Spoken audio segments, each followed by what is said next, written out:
Hello friends, আশা করি আপনার সবাই এরা ভালো আছে।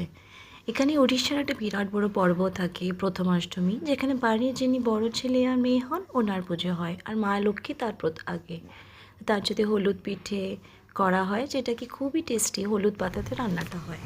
আমি আগের দিন রাত্রিরে সব বিড়ি চাল নারকেল গুঁড়ো সব করে রেখে দিয়েছিলাম, তাহলে সকালের দিকে এক একটা করে পিঠে বসানো হবে।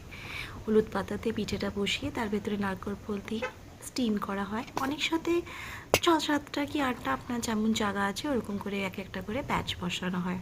অনেকখানা বানানো হয়, বাড়িতে খাওয়া হয়, আত্মীয় স্বজনকে দেওয়া হয়। নতুন জামা নতুন পর্বতে পরে খুশিতে আনন্দতে দিনটা যায়। আলতা বালতা পরে রোদ্দুরটাও খুব উঠেছিল।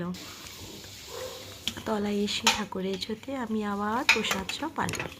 আমি আজকে পোলাও করা হয়েছিল, একটা মিক্স তরকারি, ঘান্ট বলে এখানে, ওয়ের টক, পায়েস, পিঠে দিয়ে মায়ের জোতে দেওয়া হলো মাকে প্রসাদ। মা লক্ষ্মীর পুজো হয় না, ওই জোতে খুবই খুশিতে যায়। আশা করি সবাইকে এই দিন ভালো কাটুক, মা সবাইকে সুখেতে আনন্দতে রাখুক। আমি আর আমার শাশুড়ি মা পুজো শেষ করা হলো। আজকে আমাদের বাড়িতে আমার মাসি আর মিশো শ্বশুর এসেছিলেন, আমার ননদও এসেছিলেন। খুবই ভালো দিনটা গেল, খাওয়া দাওয়া হলো, খুব মজা করেছি। আর সবাইকার ভালো দিন যাক কামনা রেখেছি।